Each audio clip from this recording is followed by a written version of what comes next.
Everybody. Yes, it's wonderful to be with you here on Shabbat. Shabbat Shalom to everybody.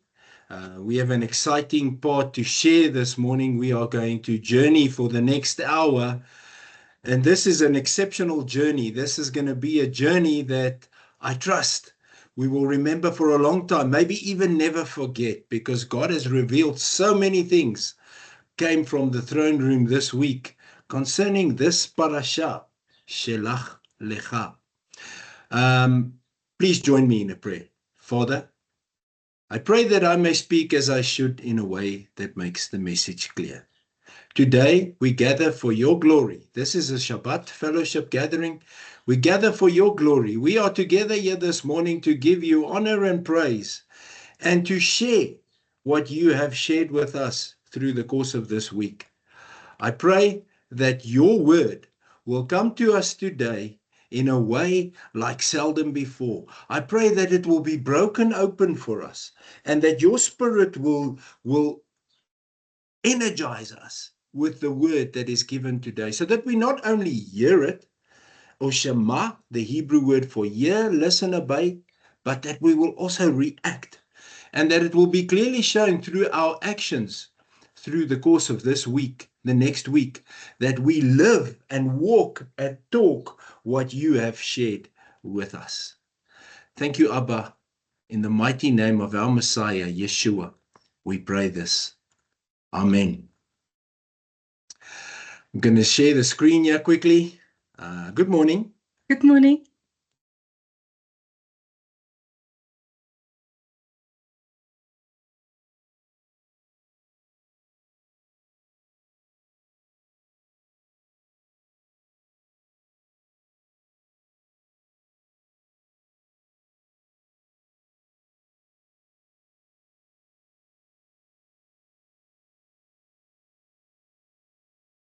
There we go. We are on the parasha Shelach Lecha. Now, Shelach Lecha is the Hebrew word that means send on my behalf. Yudavave called Moshe and he said, Shelach Lecha. In other words, Moshe, send people on your behalf, Moses, so that they can go and reconnoiter the land, so that they can go and investigate the land and see what is in there, so that you can be peaceful and calm about what is in there and know that I have given this land to you and that you should not have any doubt. Moshe himself never had any doubts. The instruction from the Father was clear, resolute, and left no room for doubt. The creator of the universe, Yudavave, never had any doubt that what he had promised, he will fulfill. In other words, Israel will inherit the promised land. The question is, does Israel believe it? He never had any doubts. That being said, why would he instruct Moshe to send 12 spies into the land? Why would he allow for this? I mean, it's very simple. He could just say, Moshe, don't come with nonsense. Just go in, take the land, because I've prepared it for you.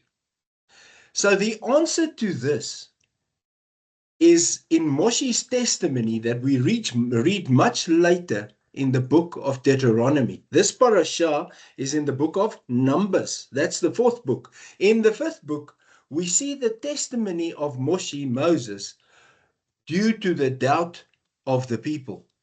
And this doubt came through in this testimony that Moshe wrote in Deuteronomy 1, verse 21 and 22. And it is written, look, Moshe was speaking, right? He said, look, Yudavave, your God, has placed the land before you.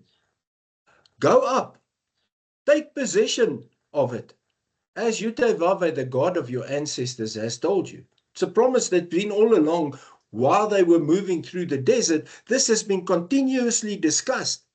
And Moshe reminded them continuously that this is the land that was promised to Abraham, Yitzchak, and Yaakov, Abraham, Isaac, and Jacob. We are now this generation to inherit this land.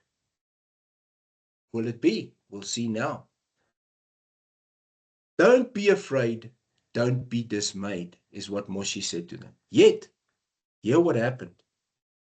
Moshe is now speaking, his testimony. You approached me, every single one of you, and said, let's send men ahead of us to explore the country for us and bring back word concerning what route we should use in going up and what the cities look like that we will encounter. How are the people? How's the land? Doubt crept in. The people moved, so we must see the picture. People of Israel were the foreigners. Okay, we'll talk a lot more about the foreigners today, but with the foreigners moved from Egypt, moved through the Red Sea, moved into the desert, journeyed through the desert, were fed in the desert, miracles like water from the rock, and now they came to the brink of the promised land. And now all of a sudden, they had doubt. And they said, before we go, let's just send people on our behalf just to go and check the land, check out if it's safe. So God's promise? No, we're not sure. Not sure that God promised that. Moshe knew the promise. He knew the path. He knew that everything was prepared and ready for the takeover. He said, go and take the land. Do not be afraid.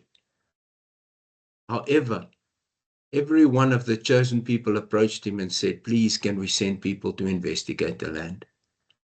I think Yutevave must have been so disappointed in what has happened here.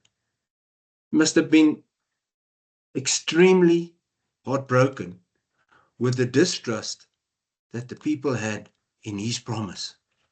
Something that he has prepared, we must realize this was prepared for more than 400 years. From Abraham right up to where the people are here on the brink of possessing the promised land. 400 years. And in 400 years that Yutevave has prepared all of this, they entertained doubt. I think his heart was broken. However, despite his grief, he exercised great mercy and grace, and he said, okay, let's send people on your behalf. Because he must have thought that, look, man, these guys that we're going to send are the leaders of Israel. They are the leaders of the 12 tribes. Surely these 12 guys will have the confidence to convince everybody else, hey, let's not doubt Yutevave. Let's go and possess the land. So the 12 people were sent off. The amount of time that they spent in the promised land was 40 days. And these people came back. And what was the result?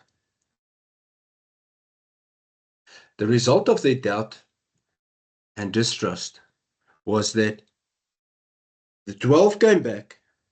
Out of the 12, 2 said, let's go and take the land now.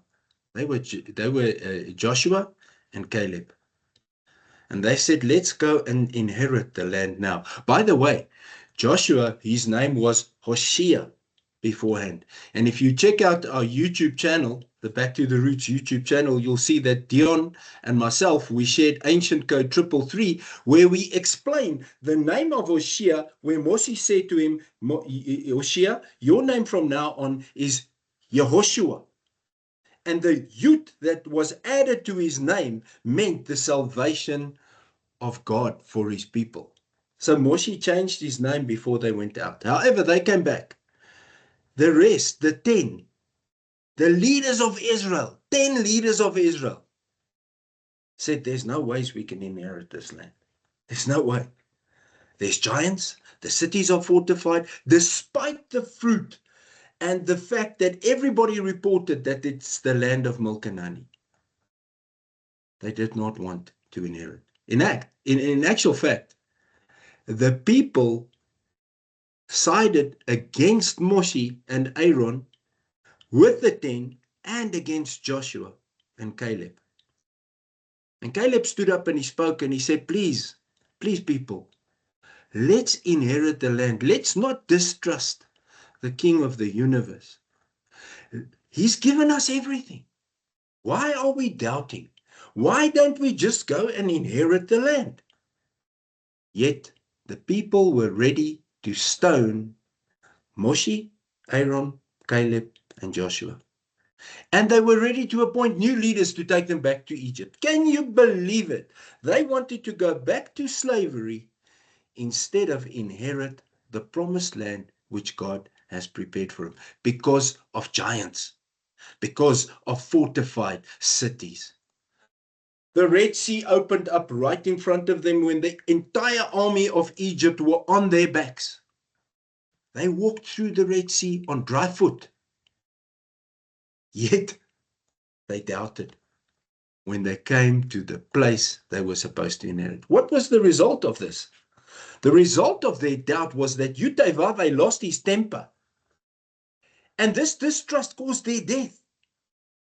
Because every single person of that generation over the age of 20 traveled the desert for 40 years. One year for every day that the land was investigated. 1 year for every day. And not one of those, not even Moshe and Aaron, entered the promised land, except Joshua and Caleb.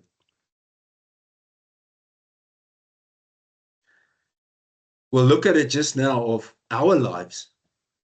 And do we still fall for the same tricks of the enemy that the people had fallen for? Remember, one thing that I want to point out is that Joshua and Caleb, despite their resolute belief, also had to travel the desert for 40 years. Yet they survived. Father placed cotton around them, and they traveled those 40 years, ready to come to the same place to inherit this promised land some 40 years later. Now, the Haftarah portion of this parasha is also very interesting. There's a lady that was referred to as a prostitute. Her name was Rahab. And this is fast forward 40 years later, and only two spies were sent this time. The 12 was reduced to 2. Maybe there's a reason for that, because 2 stood firm, right? So 2 was sent this time. And the city of Jericho realized that there's spies from the people of Israel in the city. And they locked all the gates. And they said, let's search for these spies. So Rahab jeopardized her own safety and that of her family by trusting in something that she has never seen, the God of Israel, something that she has never heard of. But yet the light in these two people convinced her to trust them. So how is this faith? Compare this faith to the people of Israel that saw all the miracles and distrusted. And yes, this woman, a prostitute, who never saw any of this, yet because of the voice of the Holy Spirit in her, she listened. And she hid the 2 spies. And what was the result of this? That Rahab, her Hebrew name is Rachav. Rachav. What is the result of this that she did? 2 things happened because of her obedience. The one was effective immediately because her family was saved. Remember the red rope? And only that portion of the city did not fall. And the second thing that happened, hear this, nothing is impossible for God. It is incredible what He does when we are in a position of trust-grounded obedience. Hear this very carefully. Trust-grounded obedience. And when we are walking in trust-grounded obedience, did you know that Rahab, Rachav, who was a prostitute, her reward was that she married a man by the name of Samuel. And she became part of the tribe of Israel because Samuel was from the tribe of Judah. And she was the mother of Boaz, who married Ruth. And Ruth was the mother of Obed, who was the father of Jesse, who was the father of King David. And we all know that Yeshua was born from that lineage, from that generation, from that genealogy. Unbelievable that the faith of a prostitute moved the hand of Yudevave, that he included her in the line of his son, the Messiah. Trust-grounded obedience. So there's a pattern that we see here, a pattern that was set at creation. Trust-grounded obedience leads to deliverance, which is the path to elevation. And elevation becomes the reward. I'm going to repeat that. Trust-grounded obedience leads to deliverance. This is something that we must put in our hearts. Trust-grounded obedience leads to deliverance. Deliverance is the path to elevation, to be elevated by Yudevave because of this trust-grounded obedience. And then elevation is the reward for the trust-grounded obedience. That's the brief story of the parasha. What are the core revelations? The challah with butter. Remember, challah with butter, if you ever have the privilege of visiting Israel, on a Friday afternoon, challah butter is sold out. You see just about every family walking with a brown paper bag, and inside that brown paper bag is a challah bread. It's a plaited bread. And that challah bread is taken home to be enjoyed on the arrival of Shabbat when the sun sets. Usually ate without butter. But in our case, with the revelations that we receive from the Father, we have challah with butter on this Shabbat. There's 5 things that we will be looking at today. And I just want to repeat that the pattern of creation begins with the choice. When we decide to follow the pattern, this pattern, there's many patterns in creation, but when we decided to follow this pattern of trust-grounded obedience, we will be elevated. Because trust-grounded obedience, let's break it up. It is trust that occurs through obedience. It's trust grounded in obedience. Obedience to what? Obedience to the instructions of Yudevave. Our Messiah walked out those instructions perfectly. The instructions in the Torah. There's 613 of them. Just a reminder, 70 of those were fulfilled with blood. 543 remain. Those are our instructions to live by. So the pattern of trust-grounded obedience is the trust. I'm going to repeat that. The trust that leads to deliverance. The deliverance follows that path to elevation. And elevation becomes our reward. Write that down. Put it on your fridge. Because you will see that it's the truth. The pattern was set at creation, and Caleb and Joshua and Rahab followed this pattern and were elevated into their rewards. Let's have a few reflections to ponder on as we can see them there. The first one that I want to discuss is the fear within.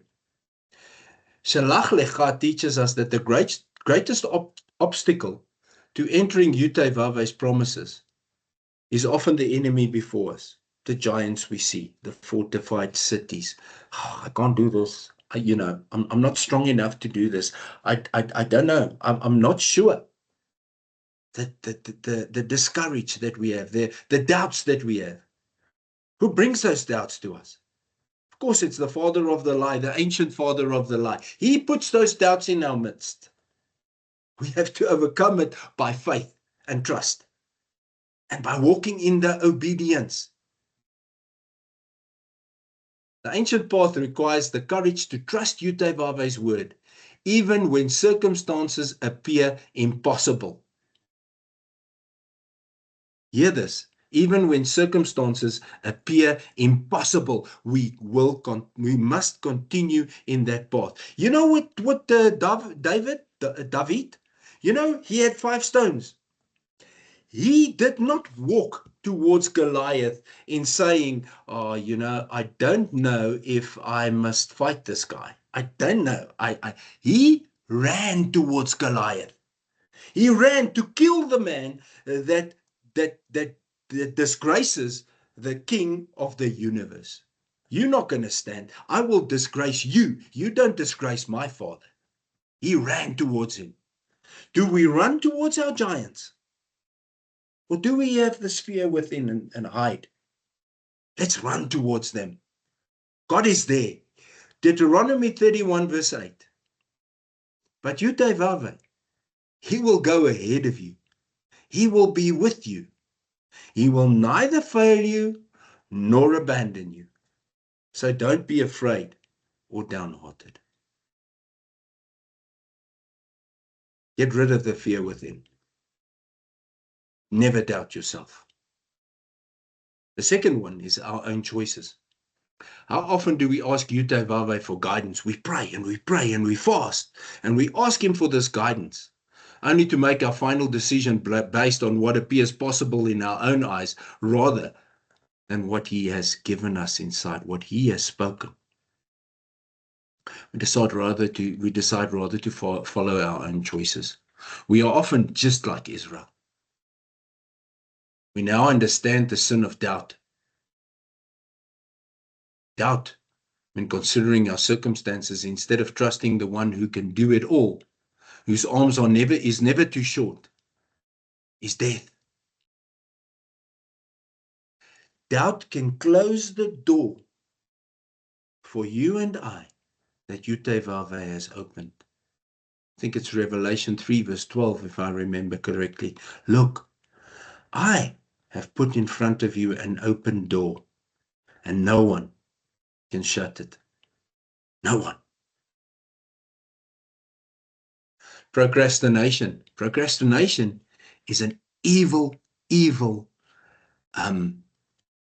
action of laziness or of doubt. Procrastination often leads to it that we are slow to act. We are slow to do something because we have all these doubts in our heads and in our minds. So my question to us today is, how long do we procrastinate our dreams? How long do we procrastinate on the purpose and the calling that God has given to us? Because we'll rather stay in this comfort zone that we find ourselves in. You know, there's lions out there. The people in the USA, when Luchelle and I lived there for 7 years, they are under the impressions that there are lions all over South Africa, you know, in the streets everywhere. There's not really a lion in the street. So don't procrastinate your dreams. Don't procrastinate what God has put in your midst. Don't procrastinate because he has prepared the road.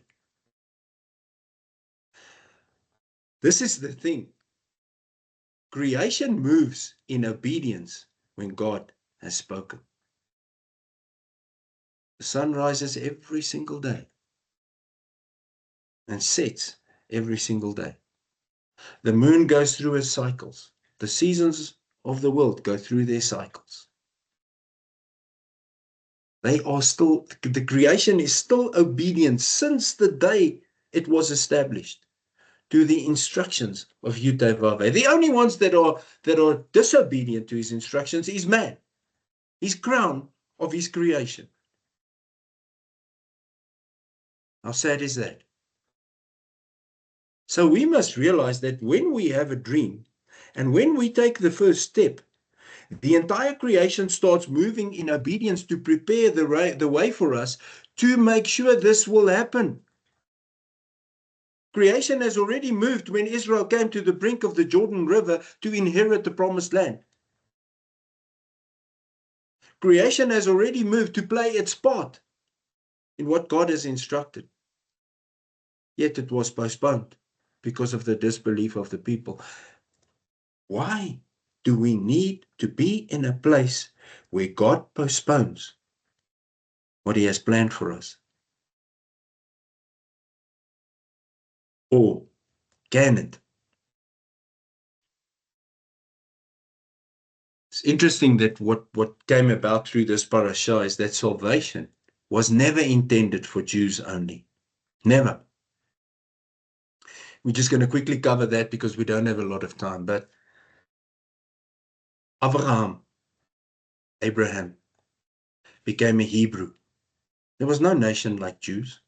He became a Hebrew. And the word Hebrew means to cross over.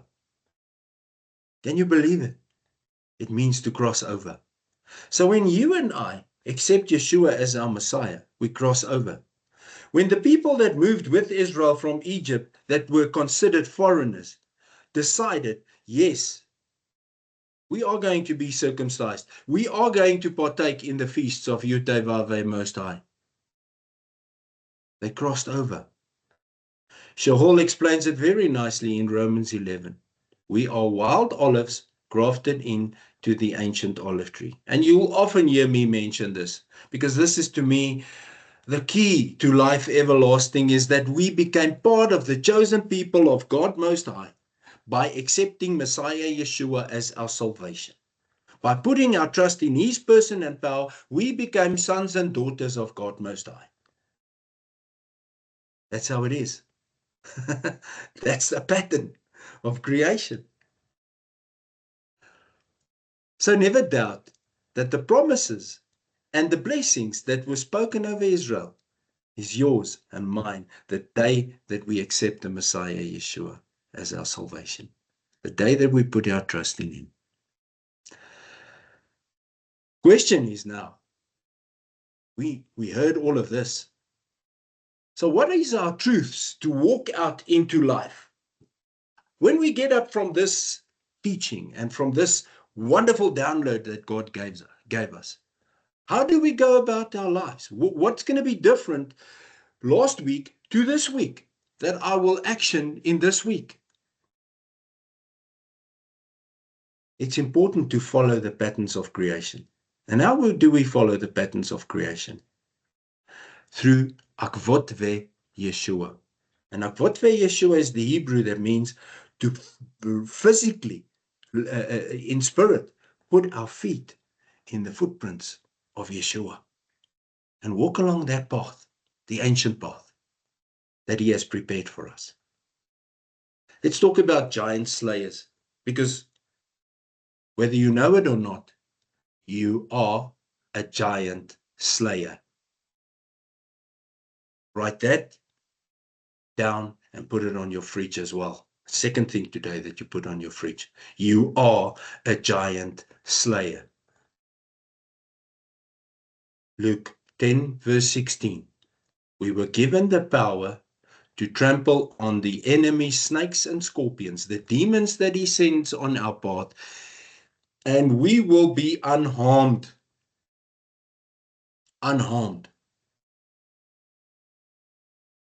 Caleb and Joshua, 45 years later, this is what happened. When Israel entered the land, Caleb was 85 years old. And you know what he requested? Joshua, please, can I have the mountains where the giants live? Because I want to go and slay the giants. He waited 45 years, he was 85, and he wanted to go and slay the giants.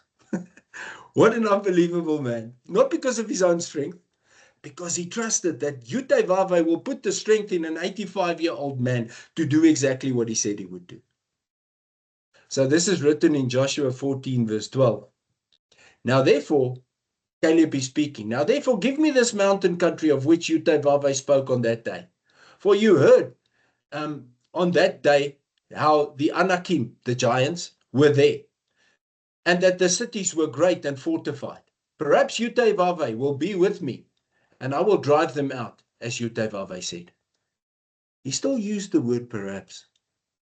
because he never wanted anybody to believe that he's arrogant. He always wanted everybody to know that the power is not his. The power comes from within, which Yudhevavhe gave him from his spirit. By my spirit. Caleb was 85 years old when he made this request. Then we read further in verse 14, in Joshua 15, verse 14. Caleb drove out from there the 3 sons of Anak, Sheshai, Ahiman, and Talmai. The descendants of Anak were destroyed. Joshua also defeated the Anakim, the giants, throughout much of the land. Joshua came at that time and cut off the giants from the hill country. Joshua utterly destroyed them with their cities. So not only could Caleb not wait for this day, Joshua couldn't wait for it either. The giant slayers, and that's who you and I are. Because, you know why? Because the arm of Yudhevavhe is never too short. Giants in our lives are real. It's not something made up. They are real. Every day we face giants in our lives because the enemy would not leave us alone. Do you think he tried to tempt Yeshua 3 times? Do you think he will leave you and I alone when we decide to follow Yeshua? He's going to come for us. But the arm of Yudhevavhe is never too short. His promise is real, just like the giants are real. His promise is much bigger than any giant that you face. I would like to remind us about the weapon Yeshua demonstrated when he hit the enemy, the ancient father of the lie. How did he hit him? With scripture. With scripture. He had scripture memorized. In fact, he knew, from 12 years old, he knew the entire Torah. He hit the enemy with that memorized scripture, and the enemy fled from him. James 4 verse 7. Moreover, submit to Yudhevavhe. Take a stand against the adversary, and he will flee from you. That's exactly what Yeshua did. I want to tell you something very interesting. Michelle and I lived in Eiserfontein for a while, and one day there was a storm. You know, it's winter rainfall fall season, and there was a furious storm across the sea. And I stood on the beach, and we had this spiritual attacks on us all the time. And I stood there and I shouted at the top of my voice, "Get away from me!" And I repeated scripture and chasing. And what I saw was this dog running with its tail between its legs across the sea.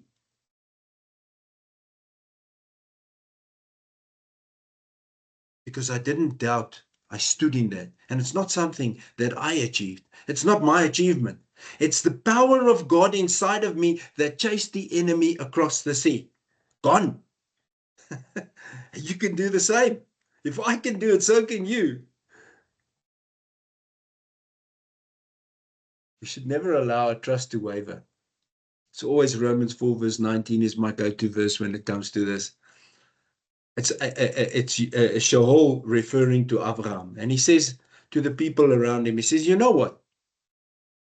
Our father is the father of trust. Trust-grounded obedience. He followed the pattern of trust-grounded obedience. Because his trust never wavered when he considered his own body, which was as good as dead since he was about 100. Right? Or when he considered that Sarah's womb was dead too, since she was about 90. But his trust never wavered. He knew that what God said he would do, he would do. And now, I want to tell you something. If we follow the pattern of trust-grounded obedience, we are equipped with weapons. I'm going to give you 5 weapons today. And what are the weapons? Scripture. And now, these 5 must have a priority spot on your fridge. because this is what you repeat every single day. This is your weapons. This is how you chase the dog with with its tail between its legs out of your house, out of your home, out of your vicinity, out of your life. And here they are. Jeremiah 32, verse 7. You, Yutevave, made everything. Nothing is too hard for you. Very simple, very straightforward. Nothing is too hard for you. End of story. Jeremiah 32, verse 27. Yutevave speaks and he says, I am the God of every living creature. Is anything too hard for me? No. That's the second weapon. The third weapon is Genesis 8, verse 14, where Yutevave speaks to Abraham. He visits Abraham, and Sarah and Abraham were there together. And he said to him, next year this time, you'll have a son. And Sarah laughed. And that's why Yitzchak means laughter in Hebrew, Isaac. And Yutevave said these words, is anything too hard for me? Isaiah 59, verse 1. Yutevave's arm is never too short to save, nor is his ear too dull to hear. And lastly, Numbers 11, verse 23. Has Yutevave's arm grown short? As he said to Moshe, when the people wanted meat, he said, of course I'll give them meat. Has Yutevave's arm grown too short to give them meat? And we all know what happened. Quails came from the sky, and the people had more than enough meat to eat. We've covered that in last week's parasha. Those are the weapons. Write them down, repeat them. You should know them off by heart. We should know them off by heart. Because the 40 years stops today. There's no longer need to dwell around in the 40 years. Dwell in the presence of Yutevave. Stop the 40 years today. Take your weapons and inherit your promise. So the Hebrew word that I always repeat is hineni shelacheni. When we take up our weapons, hineni shelacheni, raise your arm. Here I am. Use me. Send me. I want to read a scripture to finish off. But someone will say, and it's James. It's from James, the book of James. But someone will say, James 2 verse 18, but someone will say that you have faith and I have actions. Show me this faith of yours without the actions, and I will show you my faith by my actions. You believe that God is one. Good for you. The demons believe it too. The thought makes them shudder with fear. It's interesting that the ancient path and the patterns of creation that we follow flows from Yutevave. So once again, we become one with him. But foolish fellow, do you want to be shown that such faith apart from actions is barren? Wasn't Avraham Avinu declared righteous because of actions when he offered up his son Yitzchak on the altar? You see that his faith worked in his actions, with his actions. By the actions, the faith was made complete. And then, very special scripture, James 2 verse 23. And the passage of the Tanakh, the Old Testament, was fulfilled, which says, Abraham had faith in God, and it was credited to his account as righteousness. He was even called God's friend. Unbelievable. You see that a person is declared righteous because of actions and not just because of faith alone. Faith unaccompanied by actions is dead. Our actions prove our faith. Trust grounded in obedience brings deliverance. Deliverance is the path to elevation. And elevation is the reward that we receive. Rahab, the prostitute, was also declared righteous because of her actions when she welcomed the messengers and sent them out by another route.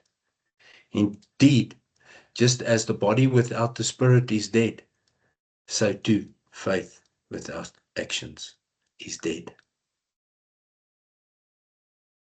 I trust that the message of Most High was life-changing, and that the actions that we take from now on will be trust-grounded in obedience as we walk with the Father on this journey. May your week be exceptional. May everything that you do be trust-grounded in obedience to the word of God Most High. Father, I pray that you will bless us by enlarging our territory in all spheres. May your hand be with us and keep us from harm, so that it will not cause us pain. And we stand in the faith and trust of 1 Chronicles 4 verse 10, that our request will be granted as the request of Jabez was granted. In the mighty name of our Messiah, Yeshua. Amen. May your Shabbat be filled with grace and shalom. In the mighty name of Yeshua. Enjoy your day. Thank you very much. Shabbat shalom. Shabbat shalom, everybody. Thank you.